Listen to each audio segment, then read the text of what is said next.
मापोगो बंधुओं ने साबी सेंड में जितनी मारकाट की और जितना खून खराबा किया उतना शायद आज तक किसी भी शेरों ने नहीं किया था। दुनिया में आज तक किसी भी लायन ने उतने बड़े इलाके पर राज नहीं किया जितना कि इन 6 शेरों ने किया था। 1,60,000 एकड़ से भी ज्यादा बड़े इलाके पर कब्जा करने वाले इन 6 शेरों को दुनिया जानती है मापोगो बंधुओं के नाम से। जब ये 6 शेर निकले थे अपने इलाके की तलाश में, तभी से इन 6 शेरों ने न केवल खूनी खेल शुरू कर दिया था बल्कि एक साल में इन्होंने लगभग 100 शेरों को मार भी डाला था। तो यहाँ सबसे बड़ा सवाल ये निकल कर आता है कि मापोगो जैसे हिंसक और खतरनाक शेरों का सामना करने वाले दूसरे शेर थे भी या नहीं, और अगर थे तो वो शेर कौन थे। आज इस वीडियो में मैं जिन शेरों के बारे में आपको बताने वाला हूँ उन शेरों ने न केवल मापोगो बंधुओं का खात्मा किया था बल्कि एक मापोगो यानी खूंखार मिस्टर टी को उसी के अंदाज में बहुत ही बेरहमी से तड़पा तड़पा के मारा था। मापोगो बंधुओं का अंत करने वाले शेरों को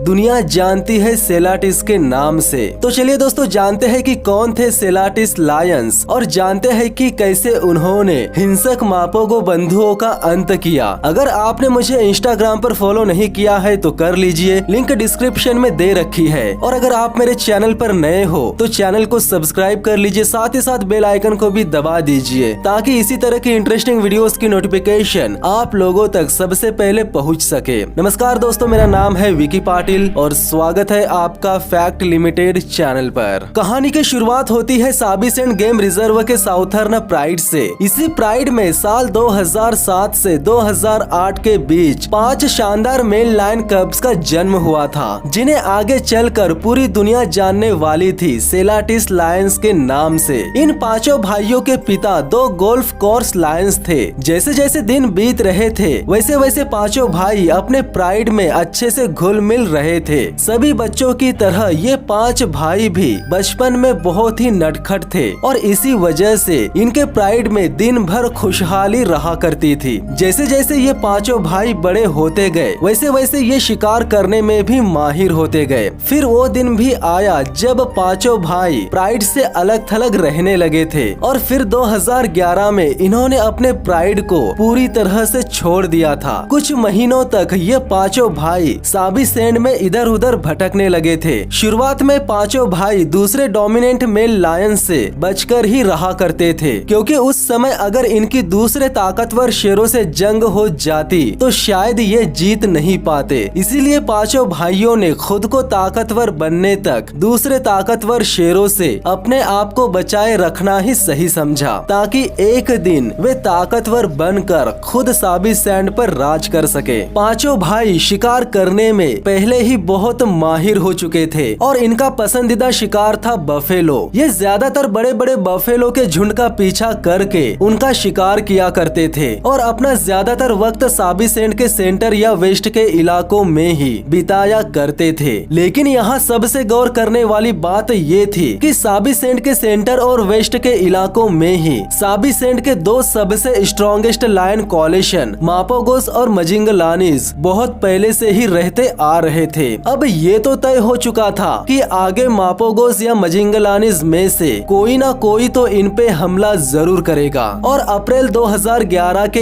एक दिन सेलाटिस कॉलेशन और मापोगो कॉलेशन दोनों ही सेम बफेलो हर्ड का पीछा करते करते एक दूसरे के आमने सामने आ गए। इस दौर में मापोगो बंधुओं से हर कोई बहुत ज्यादा डरता था और ऐसा ही शायद सेलाटिस के साथ भी हुआ और मापोगो लायंस ने उन्हें वहां से डरा धमका के भगा दिया। सेलाटिस वहां से आगे तो निकल गए लेकिन उसी साल जून के महीने में वे सब मजिंगलानिस के इलाके में पहुंच गए। वहां पहुंचने के बाद भी काफी समय तक सेलाटिस और मजिंगलानिस एक दूसरे के आमने सामने नहीं आए। लेकिन एक दिन सेलाटिस में से सबसे छोटा भाई अकेले ही घूमने निकल गया और चलते चलते उसी जगह पर पहुंच गया जहां मजिंगलानिस पहले से ही मौजूद थे। और जैसे ही मजिंगलानिस की नजर उस पर पड़ी तो उन्होंने उस छोटे सेलाटी को घेर लिया। इतने खतरनाक लायंस के सामने जाने का सीधा सा मतलब था कि जान से जाना, और हुआ भी कुछ ऐसा ही। चारों मजिंगलानिस ने उस पर हमला कर दिया और उसे इतने गहरे घाव दिए कि अगले दिन उसकी मौत हो गई। सबसे छोटा सेलाटी मर जाने के बाद अब केवल 4 सेलाटीज ही बचे थे और अपने भाई को खो देने के बाद भी वे साबी सेंड में ही घूमते रहे। और फिर 2012 में चारों सेलाटीज साबी सेंड के वेस्ट में पहुंच गए, जहां 3 बूढ़े मापोगोस लायंस रह रहे थे। मापोगो बूढ़े तो थे, लेकिन वे अभी भी बहुत ज्यादा खतरनाक और ताकतवर थे और ये बात सेलाटीज बहुत अच्छे से जानते थे और इसी वजह से वे मापोगोस से दूरी बनाए रखना ही सही समझते थे। लेकिन जैसे जैसे वक्त बीतता गया वैसे वैसे सेलाटीज में बहुत ज्यादा कॉन्फिडेंस आने लगा। वैसे भी सेलाटीज 4 लायंस थे और उनमें ताकत की कोई कमी नहीं थी और मापोगोस केवल 3 ही थे और ऊपर से बूढ़े भी हो चुके थे। इसके बावजूद भी वे हार मानने वालों में से नहीं थे और अब इन 2 कोलिशन के बीच जंग होना तो पक्का हो चुका था। चारों सेलाटीज ने मापोगोस में से एक प्रीटी बॉय को अकेले देखकर उस पर हमला कर दिया, लेकिन हमला करने के तुरंत बाद ही अपने भाई की आवाज सुनते ही बाकी मापोगोस उसे बचाने वहां आ गए और फिर बाकी मापोगो के आते ही सेलाटीज को वहां से पीछे हटना ही पड़ा। लेकिन आने वाले कुछ हफ्तों में सेलाटीज इतने ज्यादा कॉन्फिडेंट हो चुके थे कि उन्होंने मापोगोस की टेरिटरी में बेधड़क घूमना शुरू कर दिया था और साथ ही साथ उनकी टेरिटरी को मार्क भी करने लगे थे। मापोगो बंधु अपना इलाका बचाने के लिए और सेलाटीज उनसे उनका इलाका छीनने के लिए कोई भी हद पार कर सकते थे। फिर वो दिन भी आया जिसे पूरी दुनिया कभी भी भूल नहीं पाएगी। 2012 के मार्च महीने में एक दिन सेलाटीज एक साथ पेट्रोलिंग कर रहे थे, लेकिन तभी इन सब की नजर एक अकेले मापोगो पर गई और वो मापोगो कोई और नहीं बल्कि मिस्टर टी ही था और वो भी पेट्रोलिंग करने निकला था। उसे देखते ही चारों सेलाटीज उसकी ओर दौड़े और उसे घेर लिया। मिस्टर टी उन्हें देखकर बिल्कुल भी नहीं डरा, क्योंकि उसने कभी हार मानना सीखा ही नहीं था। लेकिन 4 सेलाटीज कुछ ज्यादा ही ताकतवर थे और उन्होंने बिना कुछ सोचे समझे मिस्टर टी पर इतने हमले किए कि मिस्टर टी तुरंत ही खून से लथपथ हो गया और कुछ ही देर बाद सेलाटीज ने मिस्टर टी की रीढ़ की हड्डी भी तोड़ डाली। मिस्टर टी को इतनी बुरी तरह से जख्मी करने के बाद भी वो हार मानने के लिए तैयार ही नहीं था। वो बहुत बुरी कंडीशन में भी जवाबी हमला करने की कोशिश करता जा रहा था, लेकिन सेलाटीज ने भी उसे जान से खत्म करने का इरादा बना लिया था, क्योंकि वे मिस्टर टी को रुक रुक कर मारते जा रहे थे और ये सिलसिला तब तक चलता रहा जब तक कि मिस्टर टी की मौत नहीं हो गई। मिस्टर टी वाकई में एक कमाल का शेर था, लेकिन अफसोस कि जिस तरह मिस्टर टी ने दूसरे शेरों को दर्दनाक मौत दी थी, वैसी ही दर्दनाक मौत उसे भी मिली। मिस्टर टी के मरने के बाद बचे हुए 2 मापोगो ने अपने इलाके को बचाने की थोड़ी भी कोशिश नहीं की, बल्कि वे तो अपना इलाका छोड़कर ही भाग गए और मिस्टर टी की मौत के बाद ही चारों सेलाटीज ने ये ऐलान कर दिया था कि उन्होंने मापोगो बंधुओं के इलाके पर कब्जा कर लिया है और वे बन चुके थे उस इलाके के राजा।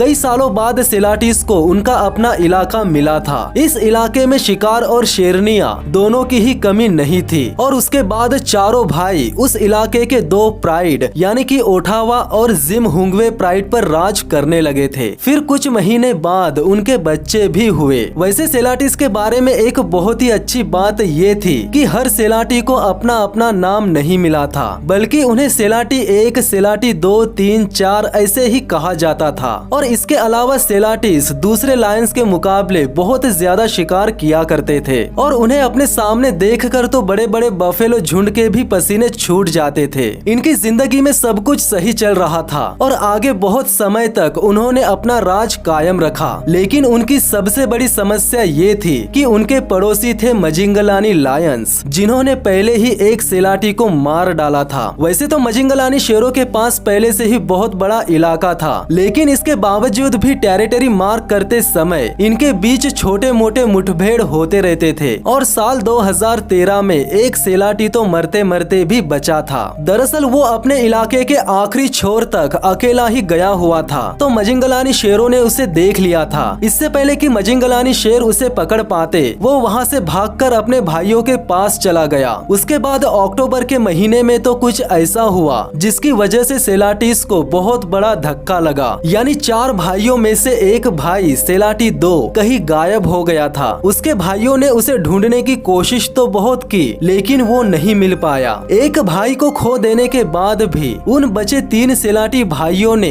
आगे बहुत समय तक अपने किंगडम में किसी भी दूसरे शेर को नहीं आने दिया, और अगर कोई गलती से उनके इलाके में चले भी जाते तो वे उसे या तो मार डालते थे या फिर इलाके से बाहर खदेड़ दिया करते थे। लेकिन 2014 में अचानक से मजिंगलानीज उन पर बार बार हमला करने लगे थे। शायद उन्हें पता चल गया था कि अब 3 ही सेलाटिस बचे हुए हैं। मजिंगलानी शेरों द्वारा किए गए पहले 2 हमलों में तो सेलाटिस ने उनका डटकर सामना किया, लेकिन दोनों के बीच होने वाला मुकाबला बराबर ही था। लेकिन मई महीने के आसपास मजिंगलानी ने तीसरा हमला किया। इस बार का हमला इतना जोरदार था कि इस हमले में मिले घाव से सेलाटिस जिंदगी भर उभर नहीं पाए। इस हमले में एक सेलाटी मारा गया था और एक बुरी तरह से चोटिल हुआ था, जिसके बाद बचे हुए दोनों सेलाटिस किसी तरह से अपनी जान बचाकर उस इलाके से कहीं और निकल गए। फिर उसके बाद मजिंगलानीज ने उनके इलाके पर कब्जा कर लिया और उनके सारे बच्चों को मार भी डाला। आगे बचे हुए सेलाटिस वही करने लगे जिसमें वे बेस्ट थे, यानी कि बड़े बड़े बफेलो के झुंड का पीछा करके किसी बफेलो का शिकार करना। इसके अलावा उन्हें देखकर ऐसा लगता था कि उन्हें घूमना और नई नई चीजें एक्सप्लोर करना बहुत ज्यादा पसंद था। कुछ दिनों बाद दोनों सेलाटिस साबी सेंड के पास मौजूद मेन एल्टी गेम रिजर्व में चले गए थे। यहाँ मटिम्बा लायंस का राज था, लेकिन जब सेलाटिस मेन एल्टी गेम रिजर्व में गए थे तब मटिम्बा लायंस 2 टुकड़ों में बढ़ चुके थे। एक तरफ 2 मटिम्बा लायंस थे और दूसरे तरफ 3, और इन सब के बीच दोनों सेलाटिस मेन एल्टी में आराम से रह रहे थे। यहाँ तक कि उन्होंने वहाँ मौजूद तालामाटी प्राइड पर भी कब्जा कर लिया था और उस प्राइड में उन दोनों के काफी बच्चे भी हुए। आगे इनके लिए सब कुछ बहुत अच्छा होता गया, पर वक्त हमेशा एक जैसा नहीं रहता। 2016 में सेलाटी 4 के पैर पर काफी गहरी चोट लग गई, जिसके चलते वो कभी भी पूरी तरह से ठीक नहीं हो पाया। कुछ महीनों तक तो वो प्राइड के साथ में ही रहा करता था, लेकिन फरवरी 2017 में वो इस चोट से हार गया और आखिरकार उसने दम तोड़ ही दिया।